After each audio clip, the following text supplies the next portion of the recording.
Oh my god. It is so important what scenes appear in a movie. Of course, by now, many of you watching probably know I've done several videos on Avatar, and that's because, of course, we have a movie that's coming up and the sequels that are coming up. But in one of my reviews, I explained how much I love the movie, but how there were some things lacking, mainly the bland characters and the lack of character development, or my ability to relate to the characters. Well, in this scene with Tsu-tey, I forgot, I can't say his name properly. I remember him falling out of that plane and they never ever see him again. Now, realistically in war, that is something that would happen. But in movies, when you have an integral character like this, you usually see them again. At some point, realistically, they would have found his body as it fell into the canopy as he was their next chieftain. Like I said, I didn't cry with Avatar. And I know to some people that may not be a big deal, but if a lot of tragedies happen to characters, you're supposed to feel something for them. In Hero Academia, I'm crying all the time. I am also very sensitive. But even certain people I've watched stuff with that don't technically cry through movies will cry through really emotional scenes or make it seem as though they're not crying because they actually are. Aside from feeling something when Neytiri's father died, I didn't even really cry then. I felt like a little tear teasing because I imagined what it would be like if my dad died, and because her cries felt so soulful and so real. This is the only scene out of the entire movie that I can think of that I've actually cried. Like, I shed tears. That's why my voice sounds like this.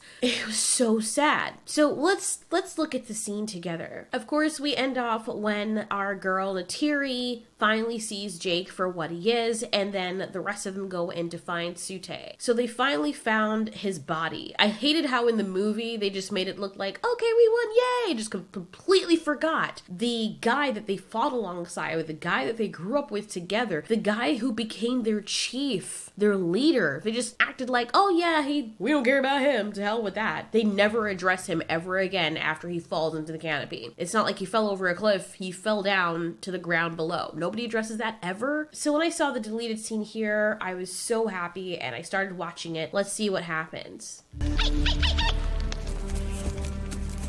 So they signal that he's there. Jake comes over with Neytiri.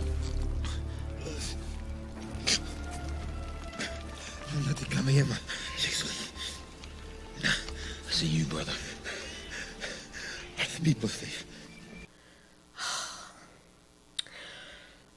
I don't know why that sends chills through my body. The first thing he asks after acknowledging Jake's appearance is, are my people okay? Holy shit. Just that one line alone speaks volumes about this character. As badass as he is, he cares about his people. He was a good chief. Everything that he did was for his people. Even when he told the chief, the previous chief, Neytiri's father, and the others not to trust the humans, he was doing that for his people. Everyone always thought, oh, it's Tsu-tey's pride. It wasn't his pride. Maybe a lot of it is pride, but I think that pride was stemming from the pride that he had in his people and wanting to protect his people. Honestly, Tsu-tey was like the most logical Navi out of all of them. I don't think he's even as religious as all the others. And when I say religious, I know I mentioned that in previous videos, and like, no, the tree's real. It's not just a god. It's actually a real thing. Yeah, but even the worship of a real thing can lead people to do stupid things. People can take signs for everything. I look back at it, Eywa probably wasn't even telling Neytiri that Jake was the chosen one. Eywa probably sent her seeds, and the seeds are like, this is not one of you. Maybe if you look back at that scene of all little jellyfish seeds landing all over Jake's body, you could take that to mean something completely different.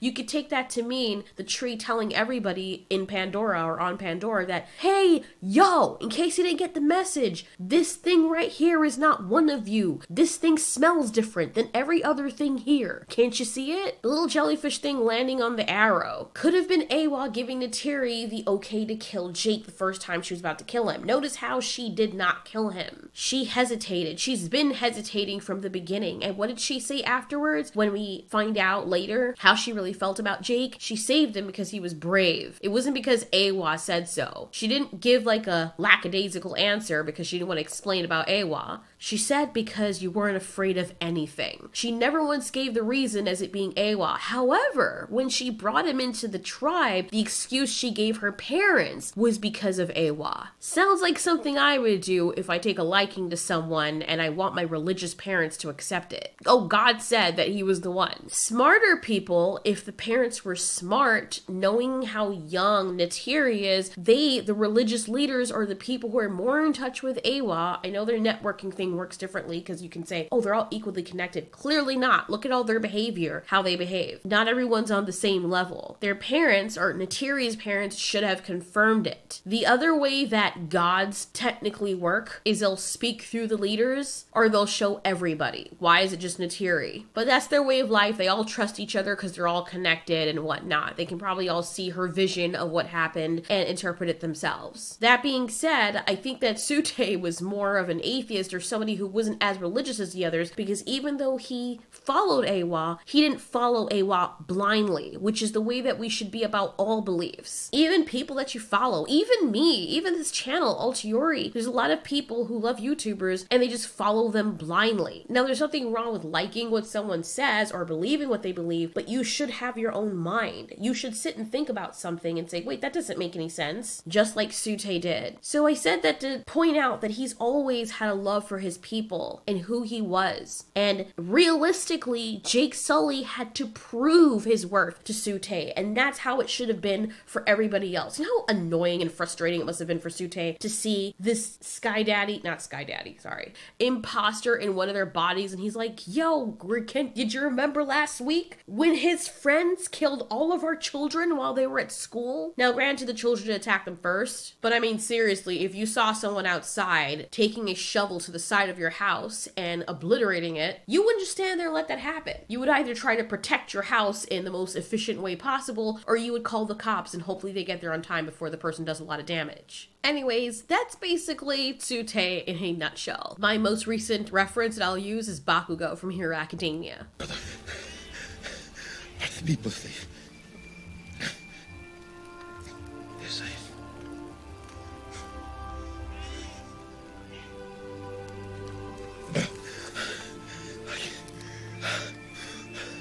I cannot lead the people. You must lead them with Sully. So right here we see that there was a passing of the baton, which means so much because the character has been built up to hate Jake Sully.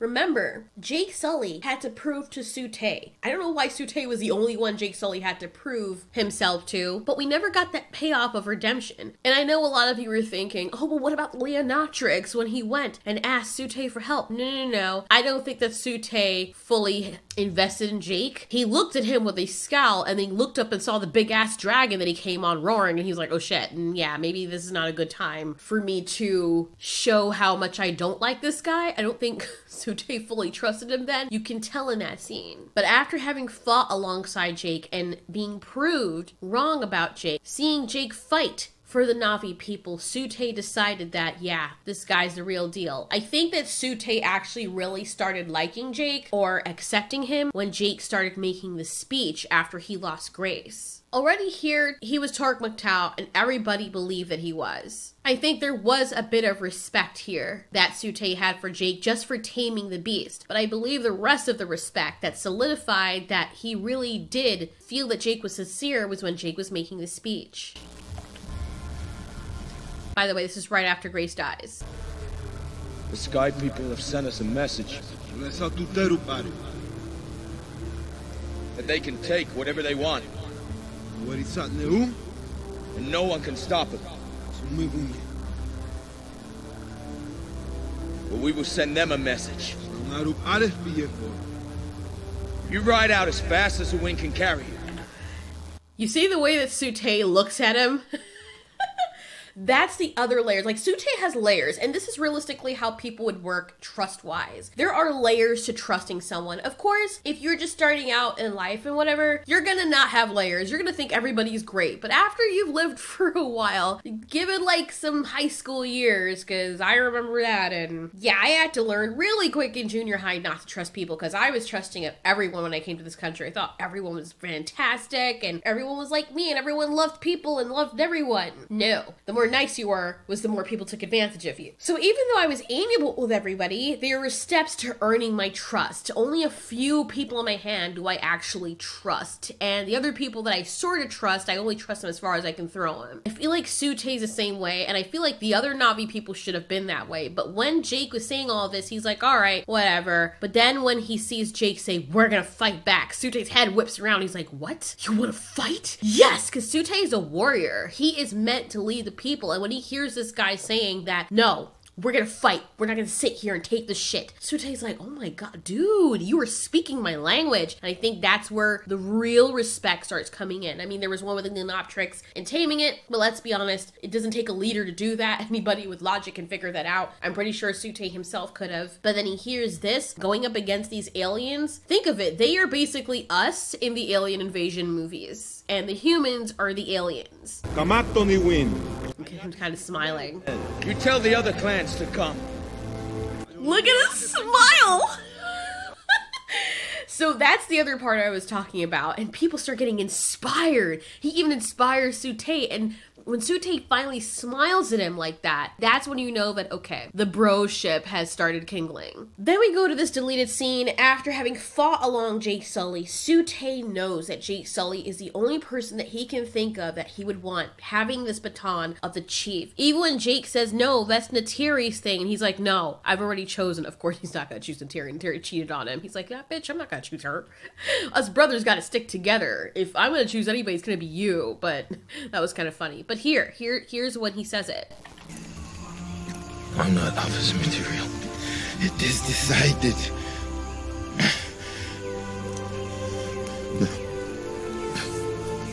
Do the duty of Olo'eyktan. Oh my god. I will not kill you. It is the way. And it is good. Remembered. See, this part right here, I don't know about anybody else, but for me, it makes me want to cry. Like, and maybe that's because Tsu-tey was more relatable, especially having seen the deleted scenes. I saw another scene with him with a challenge of the fight as well, and just the way he acted and the way that Tsu-tey turned around at the end. It looked kind of one-dimensional because, like, okay, this character's like, yeah, now you're the new badass, we're just gonna follow you. But seeing more to Tsu-tey's layers by just this little scene alone, knowing that he cares for his people and what his motivations were the entire time, just from what he says, makes this scene more heartwarming. I fought with Magdo. We were brothers. Oh. And he was my last shadow. Wow, that's beautiful. Because, you know, the Leonoptrix is the last shadow. So in this instant, it's not a fear thing. He's proud to have fought beside Toruk Mak'Tau and him being his last shadow. That is a great warrior deed. And I think for him, that is a great honor. Okay, just looking at this right now, it can be taken so many other suggestive ways. Like, it looks so wrong, but you know what's happening. Anyway, this was a really beautiful delete. I just ruined it. My mind. Oh my god. Anyway, you guys can check out the deleted scene on YouTube. It will be in the description. But as I was saying before, this did add a lot of substance to the movie. I understand why they had to cut a lot of scenes. The movie is like 3 hours long if you watch the extended version. So I do understand that. I do also know that there are a lot of scenes that they probably should have left out and put some of these scenes in, because there were sometimes was a lot of, not dead air, but just useless things that didn't really need to be there. And it would have been more coherent if they had added in these deleted scenes. But you know, hindsight's 2020. What do you guys think about this? Do you think this should have been left in the movie? Or do you think that it was a good thing that they left it out, that the movie was actually better without seeing this? It was more realistic. Anyway, thanks so much for watching. This has been Altiori. You ask, we answer.